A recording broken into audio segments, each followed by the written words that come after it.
What's up, do-it-yourselfers? Thanks for tuning in to Small Engine Repair Channel, where our main goal is to make sure you know that you have the ability to fix or repair whatever you want to take on. Alright, here we go.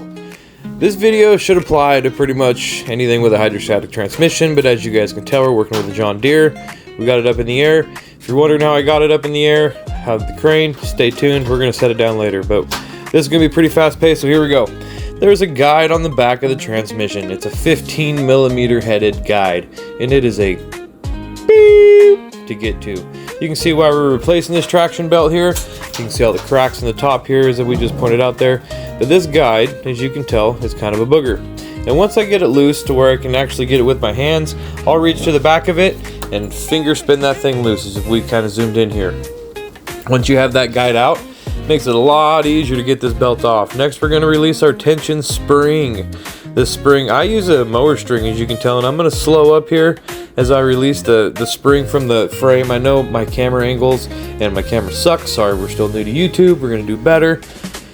But yeah, take some mower string, wrap around the string around the spring, and then yeah, release it from the groove, and you'll see how it releases, and we can wiggle our idlers back and forth now and release belt tension. Now that we have belt tension released, I'm going to go ahead and free up the idlers before releasing the belt. It just makes life a little easier and frees up belt tension. Watch out for dust if you're up in the air. You don't have to have your machine up in the air like we have this one. It does make it easier. You can put it on car ramps, whatever you want to use. But yeah, that's not mandatory. I've done this on flat ground before. As you can tell, I reached to the back of the transmission. I spun the belt around the fan. Just to release it. On this particular model, we do have to release the steering, which you're going to see here. The gear's kind of a booger to get off sometimes. I'm going to use a pry bar, pry it right off. This will knock the steering off center. We're going to go over centering it when on reinstallation later in this video. But as you can tell, I just used the pry bar to get that gear off.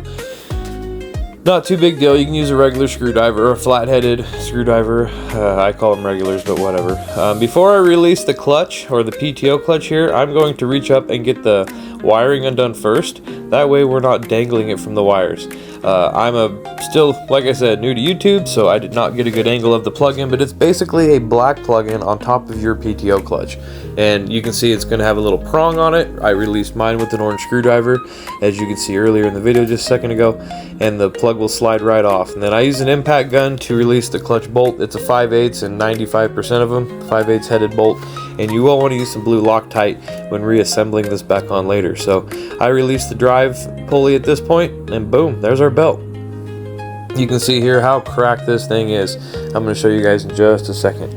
So I highly recommend checking your new belt, whether it be with a friend like I have here, her name's Lindsay, or you know, you can put it on a post, you can put it on, just hang it on something, make sure the belts are equal. That's what we did here. And now time to install the new belt. You can see how I feed it. We're going to go right under the steering plate, or on top of right under the frame on top of the steering plate. You can see my traction drive pulley drop there, but I caught it.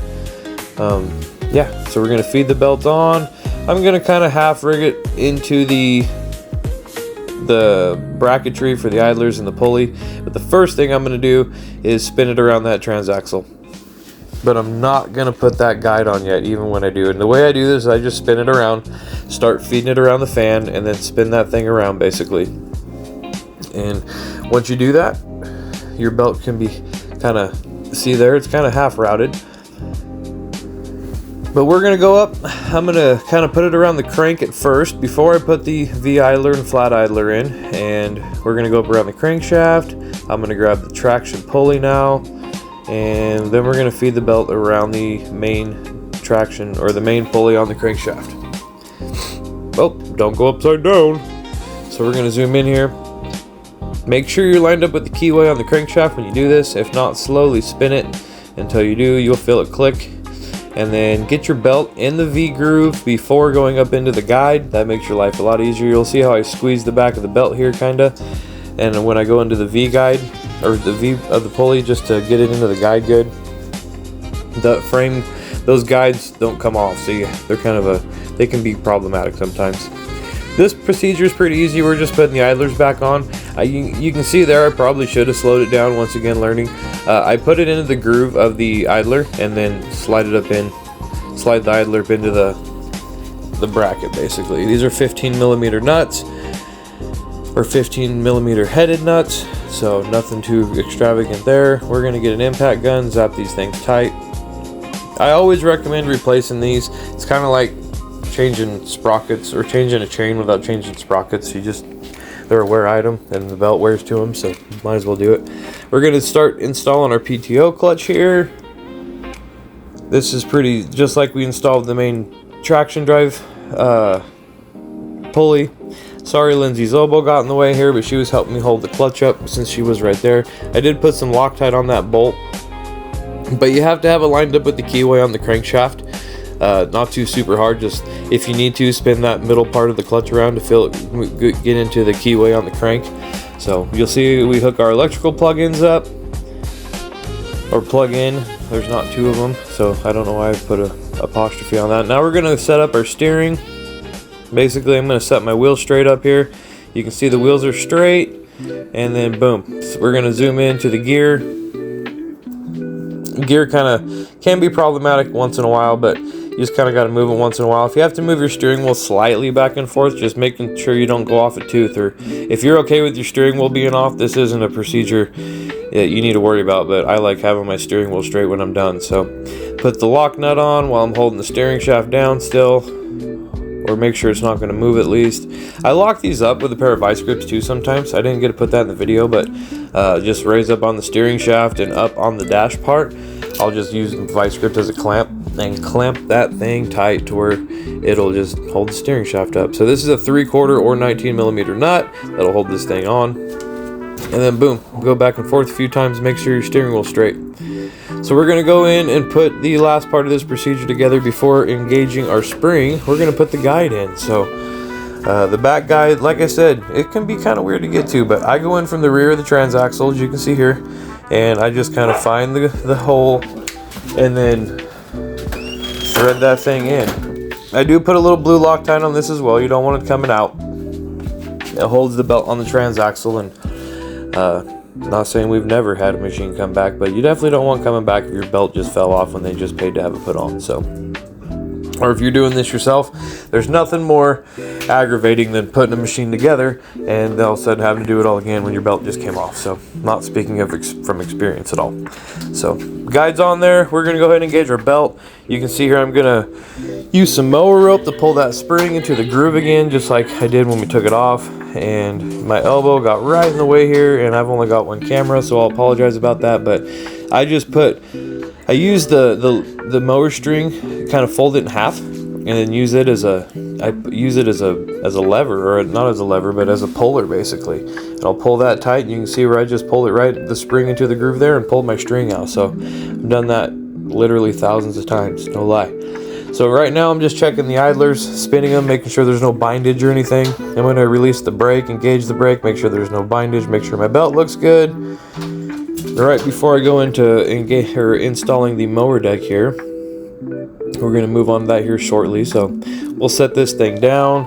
You guys can see here how my crane system operates. It's just a Harbor Freight crane on some old scrap metal that we got from a guy, and I had a guy working for me weld it all together one day.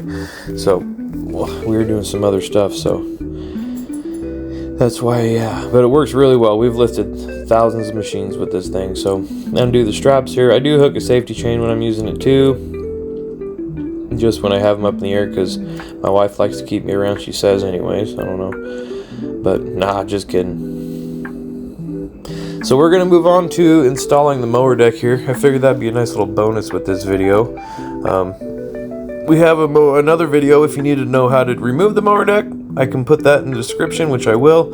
Also, if you guys have any need or any want for a machine that you're working on that the info maybe not apply or you still having trouble with, feel free to leave it in the comments, and we will probably work on it, or I can try to at least leave a comment how to do with yours. So you can see how I slid the mower deck in here or on there. I just kind of I don't put them on the ground. I just use my table as a little end point, and yeah, slide the mower deck up, slide it underneath. This one doesn't have a cable because it's electric, so it's pretty much just draft arms and go. So I hooked the front draft arm, put a clip in there, as you guys can see. We're gonna hook the back draft arm, put the main arm on, and then we're gonna put our big washer on, and then the clip. So when this back arm can be a little hard to do, you're gonna have to lift up on the mower deck a little bit, or you may have to have a friend help you if you're not strong enough to. Definitely not bragging on my skills, but yeah, we were able to lift it up by myself just to get the clips on there. But they do sit a little low to where you can't get the arm up. Same with the front arm here, which we're gonna go around to. The front arm, you will have to lift the front of the mower deck a little bit just to get it to hook. You'll see where I barely lift it off right there. Boom. And then we're gonna put that front draft arm in, a washer and a clip. As soon as we're done with that, we will move on to the belt. But right now, we want to make sure that clip's good in there. You'll see, even if you got a loose clip, go to the third hole if you had to. You don't, I see a lot of them come in just with one, clipped into the first little loop there, and you don't want to do that. Very easy for a clip to fall out, and then you have a deck you can run over, and does all sorts of stuff if it falls off. Moving on to the other side, we're gonna hook that draft arm up, and then put our clips in here. I don't even know if we got footage of the clips or not. We're gonna see here in a second. It's looking like it's gonna fade away. Boom. We did get clips in that side.